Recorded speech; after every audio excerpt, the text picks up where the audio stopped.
Hello, everyone. How are you doing? Today, this is Makeda Valletta, also known as the Body Scientist, and I'm live on my IG page. In case you're unfamiliar with me, I have a background in exercise and sports science and nutrition science, and also medical cannabis. Okay. And for those of you who follow my work, you know I have committed my life to studying all of the ways that we can take our body to its highest level. And I really believe in bringing the body back into homeostasis. And I don't believe in trying to cure a problem or, by causing another. Okay. So I don't believe in doing or taking something to help one problem, but then causing another problem. That to me cancels itself out. Right. And I have been anti-pharmaceutical my entire adult life. So studying medical cannabis science was the perfect path for me in alignment with how I already am. I have an extensive background in biotechnology. Before I got into exercise and sports science, I was a biotechnology major, and what I wanted to do was to do scientific research and research cures for genetic diseases. That was my original passion.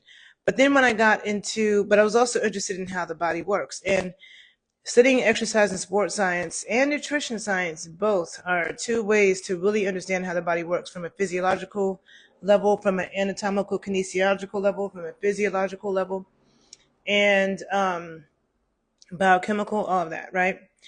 And I've been well aware of the fact that scientists were going into the Amazon and other indigenous places in the world and examining what the indigenous people were using for medicine and then trying to take those herbs back to a lab and isolate the active compound. And I've always known that isolating the active compound is never as good as leaving it in the plant or that it's in. Same thing is true with vitamins, okay? Um, you're better off consuming vitamins in the food that it comes in instead of trying to isolate vitamin A and D and make supplements, okay, isolate iron, eat it in the food that it comes in, okay, because it comes with other cofactors, which in the cannabis industry is called the entourage effect, also applies in nutrition where there are other cofactors that are necessary for this nutrient to be metabolized and utilized properly, okay. Like, for example, when you have vitamin D, you need lots of fat. You need vitamin A, you need vitamin K in order for vitamin D to be metabolized properly, okay. So with that being said, um, you know, I just want to do a quick talk about psychedelics. Okay, this is just, I'm going to focus mostly on mushrooms in this conversation. I might talk a little bit about some others.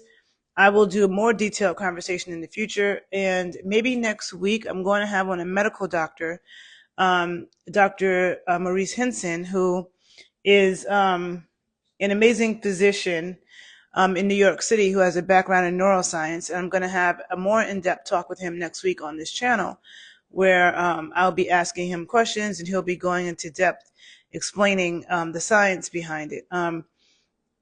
I came across this Dr. Maurice Henson at a conference in New Jersey last month, the Real Cannapreneur Conference, and he has a background in neuroscience and brilliantly explains why he prefers psychedelics over prescribing SSRIs for depression and stuff like that. However, I do know people who are I have also met people who are so into mushrooms, they become kind of anti-cannabis or they talk about why they prefer it. So I just want to do a brief talk about the difference between the two. Um, and me personally, I prefer cannabis, but people are dealing with different things and need different medicine, right? And they have their purposes. So let me start with, I've done several videos talking about cannabis medicine and the science behind it and stuff like that. When it comes to psychedelics, it works on a different mechanism in your body. Okay, cannabinoids, the cannabinoids in cannabis bind to endocannabinoid receptors in our body and some other receptors as well. And it really affects dopamine. And we have an endocannabinoid system where we have these cannabinoid receptors all over every cell in our body practically. Okay, every organ in our body practically. Okay, so the endocannabinoid system regulates every other system in the body, the respiratory system, the circulatory system, the immune system, the reproductive system, the lymphatic system, you know, the digestive system. It affects all those things, which is why there's so many applications for medical cannabis.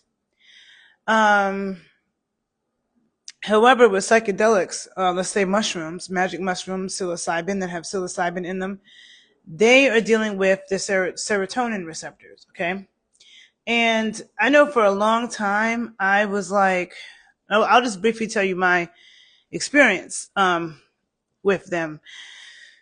Back in 2006, I was in Costa Rica with my childhood best friend, and we were on the Caribbean coast, I believe, and there was an indigenous man who offered to give us a hike of his land. He said, "Okay, I'll give you a hike of my land." And so him and a black Jamaican man took us on this hike. And the indigenous man was smoking weed and eating mushrooms the whole time. And so I'm a weed smoker, I'm smoking whatever. And then I start eating some of the mushrooms. And this hike that we were on was like dangerous. It was like a hike where if you don't pay attention to what you were doing and where you were stepping, you could fall to oblivion, never to be seen from again. Okay. So you really had to pay attention. I didn't have on the right shoes. It was slippery. It was treacherous. And I said, while I'm eating the mushrooms, I started feeling like leaves were trying to reach out and touch me. Okay. And leaves were trying to reach out and grab me. And I said to myself, you know what? I can't hallucinate right now because this hike is way too dangerous. I need all my faculties. So I stopped eating the mushrooms and told myself to stop hallucinating, and I was fine. Okay, and I didn't. And then, maybe a year after that, I went to Texas. Okay, San Antonio, Texas, with a Apache friend of mine. Okay, an Apache friend of mine who lived in New York City. I don't know why he invited me to San Antonio. All I know is that when I got to San Antonio, he said to me, "Oh, we're going to go to a ceremony." You know what? I should have brought this book. Oh man, I should have showed this book that I have. I actually lost the. Hold on a minute. Let me see something. Oh, you know what? This is not even helpful because the damn cover of this book came off. I can't believe it. The cover of my book came off. I have like 2 copies of this book. Damn it. I'm going to have to buy this book all over again. This book is a must. This book is called The Woman in the Shaman's Body, okay? The Woman in the Shaman's Body. Reclaiming the Feminine in Religion and Medicine by Barbara Tedlock, PhD, okay? Sorry that my cover came off. It's a red book. It's called The Woman in the Shaman's Body, Reclaiming the Feminine in Religion and Medicine by Barbara Tedlock, PhD. So in this book, I had read this book, okay? And I had read about peyote in this book, which is a hallucinogen, okay? It was about peyote. They were talking about peyote and magic mushrooms. Now that I think about it, I need to revisit that. And it was talking about how pregnant women in Mexico would consume peyote while they were pregnant, and that they would initiate the babies while they were pregnant. And so I had read about peyote in this book, okay? And so now I get invited to San Antonio, Texas. This might also be 2006, 7, something like that. And my friend, I didn't know I was going to a peyote ceremony. So he says to me, "Oh, I'm going to take you to the ceremony." And he said, what you call getting sick, we call getting well. So he said, they're going to pass around something and you're just going to keep consuming it. And if you feel sick, okay, if you feel like you're going to throw up, whatever, again, what you call getting sick, we call getting well. So if you throw up or you need to excrete stuff, we look at that as eliminating illness and sickness from your body, from your energy, whatever. So he explained this to me. Okay. So we go to this ceremony. It was at nighttime. We were sitting inside of a tent. And we had to sit on the floor where there was a fire. Where everybody was sitting in a circle. There was a fire in the middle of the circle. And we couldn't get up and leave unless we had to go to the bathroom. We couldn't sit with our feet facing the fire. Okay, so your feet could never face the fire. So that eliminated many ways you could sit. So I was super uncomfortable. I'm also super hyperactive. I don't like sitting still unless I'm like reading a book. And then they were passing around peyote in like 4 different forms. I remember peyote is a cactus plant, okay? That is similar, has a similar effects actually as magic mushrooms. But peyote has a chemical compound called mescaline, whereas magic mushrooms have psilocybin. They both work on the serotonin receptors, and they cause similar reactions. Okay. But he was passing around like the cactus. Hey, Josie. He was passing around the little mushroom. I mean, not mushroom, the cactus plant. Okay. It was squishy and disgusting. Okay. So they passed it around in that version. They passed around a powder, like it tastes like, it looked and tasted like dirt. Okay. They passed it around in that version. Then they passed around like a liquid, like a tea. So it was at least in three different forms. I feel like there was a fourth form, but it was definitely a slimy, squishy mushroom. I mean, cactus plant form that was disgusting and gritty, tastes nasty to chew. The texture, the taste, it was disgusting. Then it was like a powdered dirt form, and then it was a liquid form. All of it was nasty as hell. Okay, and people were chanting Native American chants while playing the drum. Now, for me, a lot of you know I'm a dancer. I study dances of the diaspora, black dances of the diaspora, and I would way rather be at like a ceremony where somebody told me where I would way rather be at a ceremony with polyrhythmic drums, okay, where somebody said you have to dance all night and you can't sit down. Like put me someplace with some Haitian voodoo drums and tell me I have to dance all night and I can't sit down. I would rather that, okay, than someone to tell me I have to sit still listening to monorhythmic drums and chanting. So that was, and then sitting still. So I didn't like anything about that. Then the peyote was absolutely disgusting, okay? And then did start to feel sick. I started feeling like I was going to throw up. People would throw up next to me and they would just come and take the dirt, throw dirt over the vomit. You just keep sitting there, you keep consuming it. And my friend told me that no matter how sick you feel, just keep consuming it. But it was so nasty and it made me feel so sick. I could not keep consuming it. So I actually did not throw up because I probably stopped before I got to that point. And I didn't have any hallucinations that night. And maybe because I stopped before I got to that point because I just couldn't consume it anymore. So after sitting there all night, in the morning, they passed around deer that everybody had to eat because it was an all-night ceremony. In the morning, everybody had to eat deer that I guess the chief or whoever was the head of the ceremony had sacrificed the deer, I guess, the day prior. Okay. And so now everybody was to eat the deer. Now, one thing that also shows is that there's a connection between plant and animal medicine. Okay. A lot of people who I see in the Americas who are adopting plant medicine, whether it be cannabis, whether it be magic mushrooms, whether it be ayahuasca or whatever plant medicines that they are choosing to use, a lot of these people are like, oh, I'm vegan now, which is like, no, in traditional medicine, I don't care if it's Africa, the Americas, Asia, people who work with plant medicine also worked with animal medicine too. Okay. They were omnivores. Okay. There's plant and animal medicine and they work complementary. Okay. So anyhow, and so the thing about mushrooms and peyote, okay, they both act on your serotonin receptors, and they can both cause you to get nauseous and to throw up, I guess to poop and all of that, which you could look at as a cleansing. There's a spiritual understanding. One thing I want to say about mushrooms is that it was brought to common knowledge in America, okay, from a white man researcher. I don't remember his name off the top of my head. I could look it up, but he's not important. Okay. Because he went to Mexico and studied with a Mexican elder, an older, woman by the name of Maria Sabina. Okay. Maria Sabina was a female shaman. Okay. Now, remember this book that I told you about that's all messed up? I be reading. Okay. I've bought this book a couple times and I don't know. They were trying to repress the knowledge, okay, of the divine feminine. But this book is called The Woman in the Shaman's Body, Reclaiming the Feminine in Medicine and Religion, right? Written by a PhD named Barbara Tedlock. This woman, Maria Sabina, she was a shaman, a powerful woman shaman, who was a master at using psilocybin for healing. And she, being open like a lot of American Indians have been in this land, okay, shared the information with the white man. He then came back to the United States and it got published in articles and stuff like that. The white counterculture in America started taking mushrooms. And Maria Sabina was shunned in her community, okay? She was shunned amongst the indigenous people in Mexico for allowing that secret to become commercialized, okay?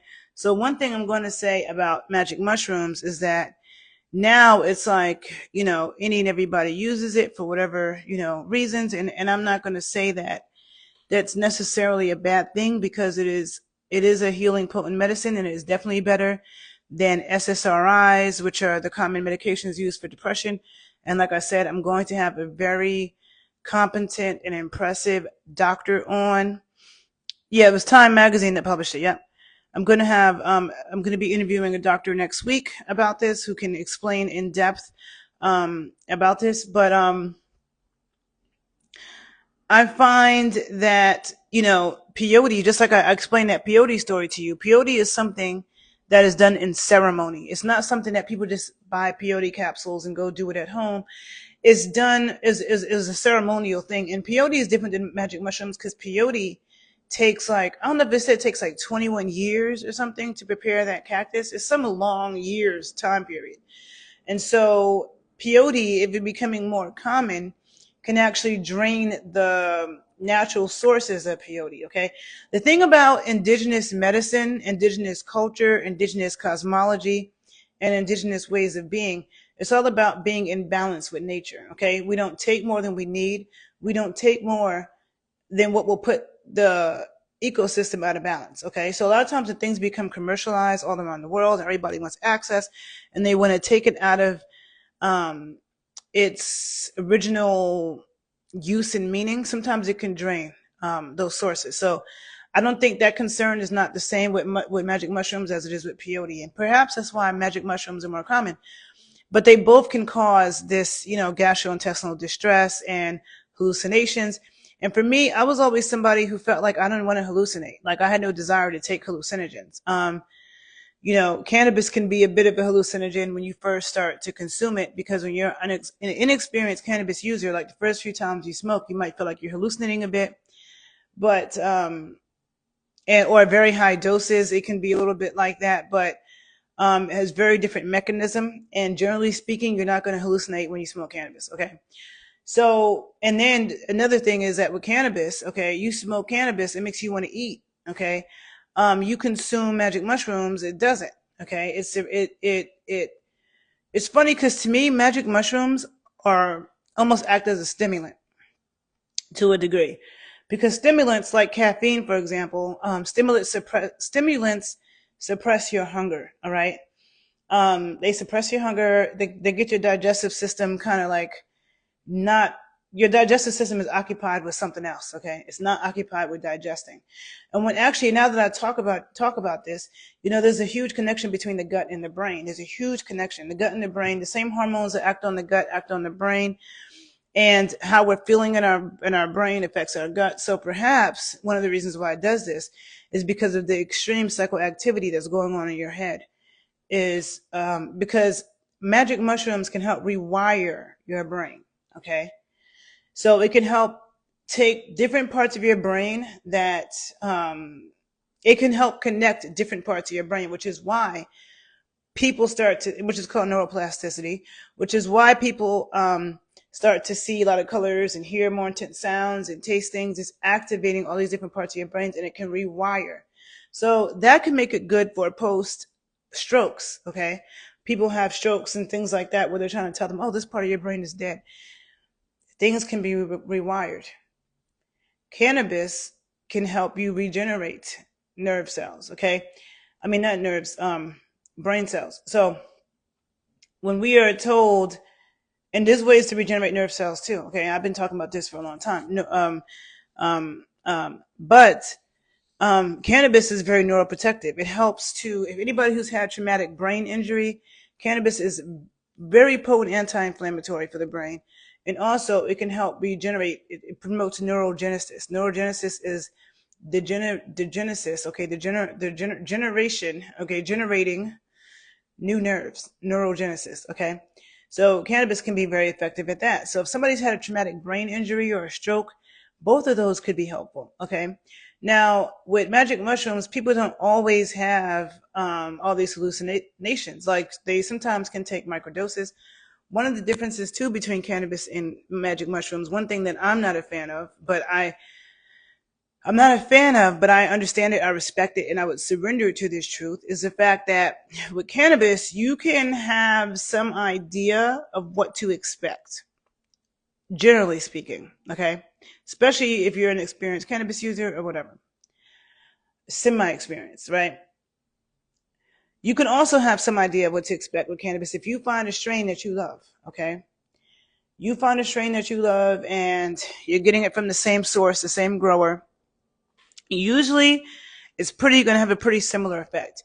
Cannabis strains can change depending on the environment that it's grown in, depending on the environment that's grown in, period. Okay. Cannabis strains, one strain can start to vary a bit.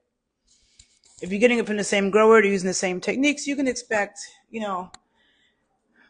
regardless, you can expect more levels of, similarity of what to know what to expect than you can with magic mushrooms. Also, when you're using cannabis, like let's say somebody's using cannabis for pain or for sleep, and they know that, okay, I take 5 milligrams and this is what gets rid of my headache. I take 5 milligrams and this is what puts me to sleep. And they know that, and they can stay consistent with that.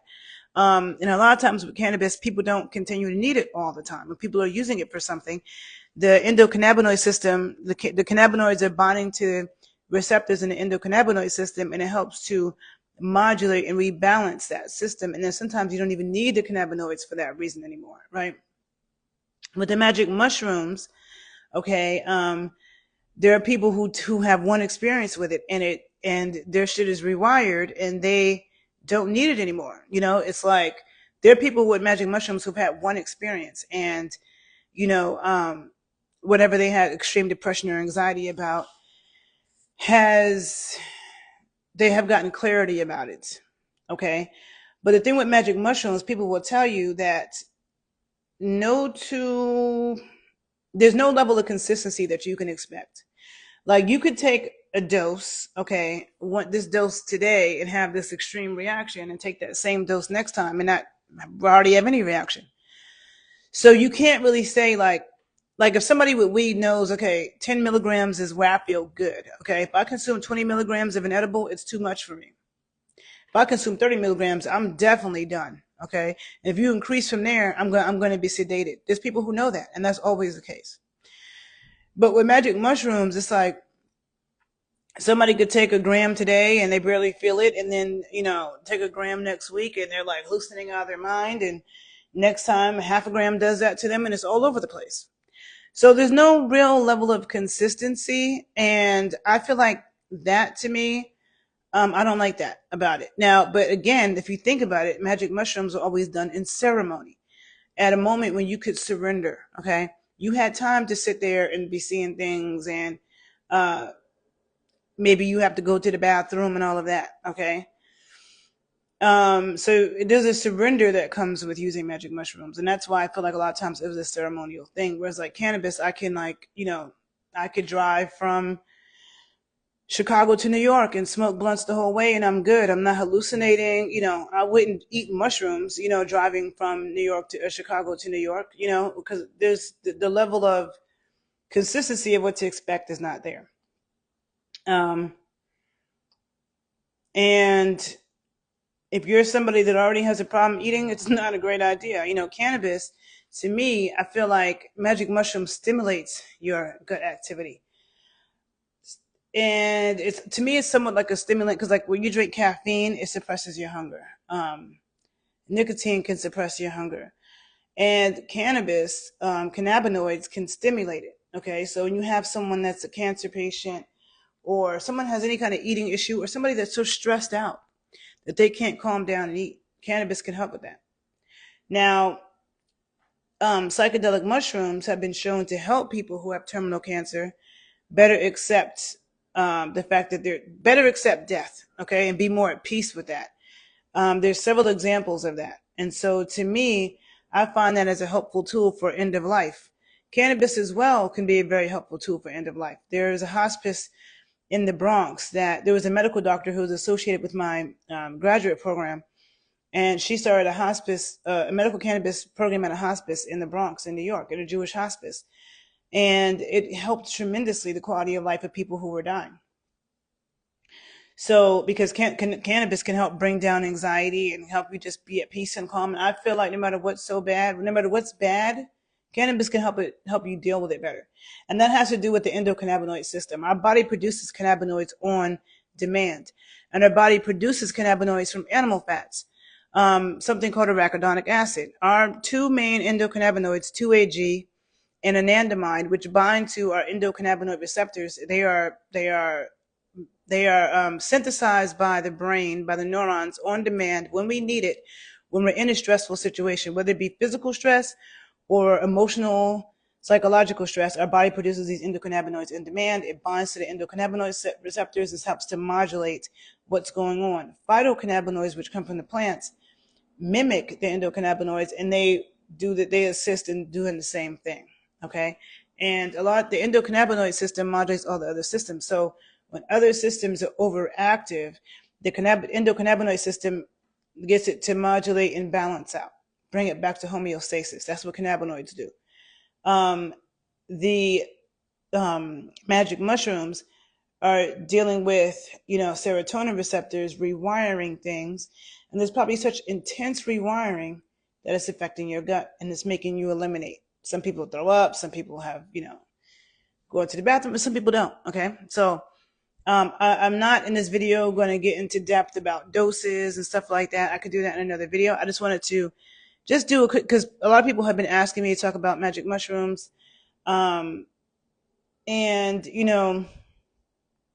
one thing I want to say too is that amongst the indigenous people, because the Americas has contributed so much to this world, okay? Some of the most effective tools, okay, and inventions have come from the Americas. But ayahuasca, magic mushrooms, and peyote are all gifts to the world from the Americas. And cannabis is from Asia. But at this point, the Americas have some of the best, especially the United States, has some of the best cannabis. I don't know if another country has better cannabis than we do. Just the amount of strains and how much good cannabis we have all over this country. But also, what was I going to say? I made a video before about tobacco being a medicine, okay, because it is. Also, an indigenous medicine that's very sacred to American Indians. And tobacco is very good for your brain. I made a video about that because I feel like cannabis and tobacco are actually a good combination. I'm not a fan of just smoking tobacco, but tobacco definitely is a medicine, has been recognized as a medicine throughout all the different parts of the world, but especially from American Indians. And when I was in Cuba, there was several books in Cuba, okay? Several books in Cuba about like 400-page books. I should have bought some. I'm going to go back to Cuba soon. But I should have bought some, but they were like several 400-page books in Cuba about the medicine of tobacco. Okay. Cuba is very anti-cannabis, as is Dominican Republic. But Cuba very much recognizes the medicine in tobacco. And so tobacco has also been demonized, just like cannabis, just like magic mushrooms, just like peyote, because peyote and magic mushrooms are also considered to be Schedule 1 drugs, which is crazy. The Schedule 1 drugs are drugs that have a high propensity for addiction and zero medical applications. And that's absolutely not true about magic mushrooms. People don't get addicted, okay? It does not, it's actually very safe. It won't kill you, okay? It's very safe and it's not addictive at all. And oftentimes people just will they do mushrooms once and have a profound experience and they don't even need it again. And then there's people who microdose, So I find that they both can be effective. They can even be used within the same time frame. But I will do a more in-depth video, or maybe I'll just leave it for when I interview Dr. Henson next week, and we can talk about, how long, it stays in your system, how it's metabolized, and the different applications. Because I'm a nerd about these things. And also cooking, okay? Because you see people cooking with cannabis. A lot of times in dispensaries, cannabis edibles are like gummies and chocolate and brownies and all this junk food, which I do not think that that's medicine. If you're using it for medical, for health issues, the last thing you need to be doing is eating brownies and cookies and Rice Krispie treats and candy. And no, okay? If anything, chocolate would be the best of that. If you're going to eat it with something sweet, because at least chocolate comes from nature, even though chocolate is very high in oxalates, but at least it's natural and it's not a whole bunch of emulsifiers and artificial colors and all this other crap. However, I think there's a lot you can do with cannabis when it comes to cooking. You can infuse almost anything with cannabis. Okay, you could eat all kinds of savory dishes that way. Now, with magic mushrooms, I kept trying to find out, well, can you cook with them? Because that's another thing. They're nasty. All right. That's another thing about them why I prefer cannabis, because consuming cannabis to me is a much more pleasurable experience than consuming nasty mushrooms. They taste disgusting. But there are people who um, are making powders and capsules. So now you don't have to just, you can drink a tea. I mean, now you don't just have to eat, the nasty mushrooms. That was my issue with peyote. It was disgusting. Okay. I was like, yes, this is making me feel still feel sick. Yes, I understand that it's medicine, but I feel sick and this tastes nasty. Like the combination of the two, I could not do. So that's another downfall. Whereas like, cannabis can be more pleasurable, but with cooking, there hasn't been as much research with cooking of mushrooms, but it seems to be that you can cook with it. Probably similar to how you cook with cannabis, not similar, but in the sense of you wouldn't put cannabis in like high fire situations. And I could do some more videos about that. But most people who are doing mushroom edibles are putting it in chocolates and gummies. I do think that because I used to be like, well, can't you just cut up and put it in some eggs, put it on a burger? Now, one of the issues with that is that a lot of times magic mushrooms, again, it inhibits your ingestion. So a lot of people say they don't eat a big meal before they take it because it might make them throw up or have more gastrointestinal distress. Now, everybody's different. Sometimes it just depends on the species of mushroom that you are consuming because there's a lot of different magic mushrooms. I think there might be hundreds, but there's a lot. Just like there's several different strains of cannabis. Yeah, just like there's several different strains of cannabis. So sometimes it can be that. Um, but just generally speaking, it can inhibit your. So some people are like, well, they don't want to put it on something heavy. So then I would think maybe some light soup, some brothy soup that's very light might be good. I think eggs are light. So these are just different things that I think about in terms of methods of consumption. Because when it comes to using any kind of medicine, it also depends on, its accessibility, but, how much people are willing to, enjoy the experience to even consume this. Okay. Sometimes if something is really nasty, that can be a deterrent. Or sometimes for people smoking things is a deterrent because it's smoke and they may not be in a place where they can do that. Or somebody might be deterred from eating cannabis because you don't know, how this dose is going to affect you until, you've consumed it. And then if you consume too much, now you have to wait hours for it to wear off. I mean, once you're experienced with cannabis edibles, you know your dose, but on the way to finding it, a lot of people, everyone usually has an experience where they've consumed too much. But again, it won't kill you. Okay. Whereas pharmaceuticals will. So I think I've said what I needed to say. Um, about this. I'm going to have this doctor on next week, Dr. Henson, who is a neuroscientist, and he's I think, internist in New York City. And he does a great job explaining and talking about psychedelics and its applications, even stuff like ibogaine, which ibogaine is something that I learned about from one of my dad's really good friends in New York City, an older white man who was talking about ibogaine over 20 years ago, which is it's a psychedelic that comes from West Africa, and it really helps people get over addictions. People who are addicted to hard drugs like heroin and cocaine and hard drugs. Ibogaine, like one experience with that, and a lot of times I think it makes people sick as well, which is again is considered getting well. But a lot of times people do it once and they are no longer, addicted to these substances. And so that's what ibogaine is used for. The other thing with psychedelics, it's known to dissolve the ego and the self, and really put a mirror in somebody's face and get them to really deal with what is ailing them. Because a lot of times people, when they're traumatized or, they like to bottle it up and act like it's not there, which can be very harmful. I feel like for me, I was already a very self-reflective person. I was always real with myself about things. I didn't lie to myself. So I never felt like I needed psychedelics for those reasons. Cannabis helped me self-reflect enough and just be real with myself. And so different people need different medicine. Okay. So this is why it has different effects on people. Different people need different things. And with another thing I want to say about psychedelics, so I don't want my phone to die. I need to plug my phone in. So I'm going to turn this mic off so I can plug my charger in so my phone doesn't die while I'm talking to you. So give me a second. Hold on.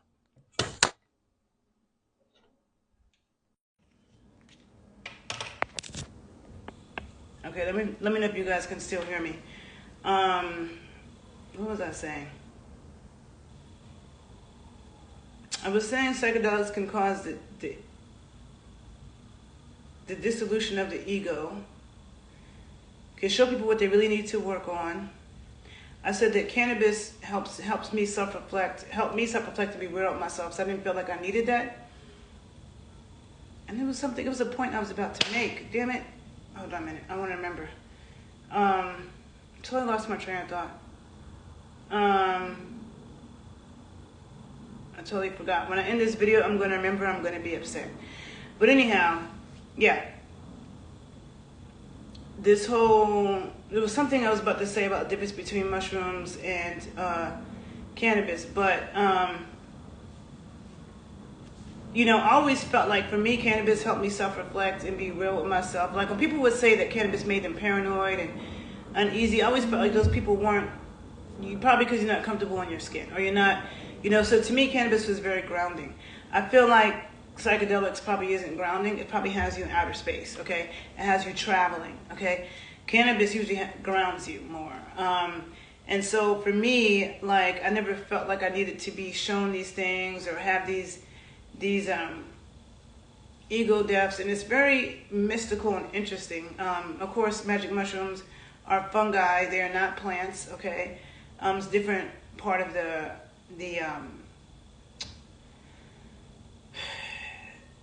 animal kingdom of Mother Nature, okay? So we talk about plant and animal medicine. Well, plant, animal, and fungi medicine, okay? There are psychedelic substances in animals too, all right? And darn it, there was one more thing I wanted to say and I totally forgot. Damn it.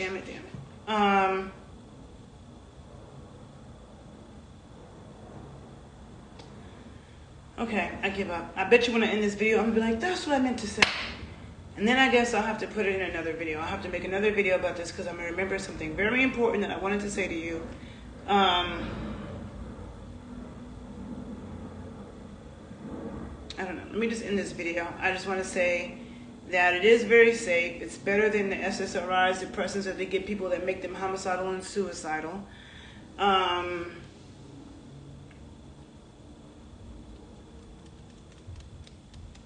a lot of times, too, when people are taking, like, what they call a medicinal dose of psychedelics, they are told that they should be around a person who's not taking mushrooms, okay, who's completely here, that should be around you to make sure that you're safe. And that's something that you don't need to do with cannabis. Another thing that I was going to say was that, which is different to me, which I don't completely understand, but I kind of do. Another major difference between psychedelic mushrooms and cannabis is that when you're doing psychedelic mushrooms, they tell you that if you're already really angry or enraged, you should not take it because it amplifies your feelings. So if you're really mad in a state of rage and you take psychedelic mushrooms, it can make it a lot worse. However, with cannabis, but then that doesn't really make sense to me because I'm like, well, they're supposed to help you. People with really bad PTSD, there's people with bad PTSD who are always in a state of anger and sadness because they have bad PTSD. So when would be the appropriate time for them to take it then, if it's going to magnify those feelings? But then at the same time, it's healing. So even though it magnifies those feelings, it's supposed to be healing and rewiring the brain. But the thing is with cannabis, you can be mad as hell, okay? And you smoke a blunt, it will calm your nerves, okay? Whatever was making you so angry or stressing you so far out, you'll be able to deal with it better. It'll calm you down. And you'll be able to deal with the situation better. It's not going to amplify. Like if you're sad or upset, smoking weed, to me, is not going to amplify that. It's going to temper it and balance it down, simmer it down, so you can then deal with life better. Whereas, magic mushrooms might give you the ability to deal with life better after you go through the fire and you come out of it, okay? And your brain has rewired in certain ways. But you're told not to take them if you're just in a really bad state at the moment. So that's another difference between the two of them. So I hope this was helpful. If anybody wants to share, please do. I'm going to repost this on my YouTube page, The Body Scientist 81. Make sure you follow me on YouTube. People on YouTube, follow me on Instagram. When I do this interview next week with Dr. Henson, I need to decide if I'm going to do it on YouTube or Instagram. I would like to do it in both places, but that might be too difficult. So I will post something on Instagram. I'll let you know when it will be and whether it will be on Instagram or YouTube. But either way, follow me in both places. If you have experience with magic mushrooms or other psychedelics, please feel free to share. If you want to share your comparisons with cannabis and how it's helped you, any comments you want to leave, feel free to leave, because sharing is caring and we learn that way, okay? We learn from each other. So I hope this was helpful, and I will probably do some more videos on this in the near future, okay? So until we meet again, have a good day. Take care of yourself. Feel free to check out my other videos on my YouTube page and my Instagram page. I'll be posting some books for you to check out on my Instagram page. I post really good books. Any books that I post will change your life. And I hope you guys are having a great day. And I'll talk to you later. Thank you for listening. Bye.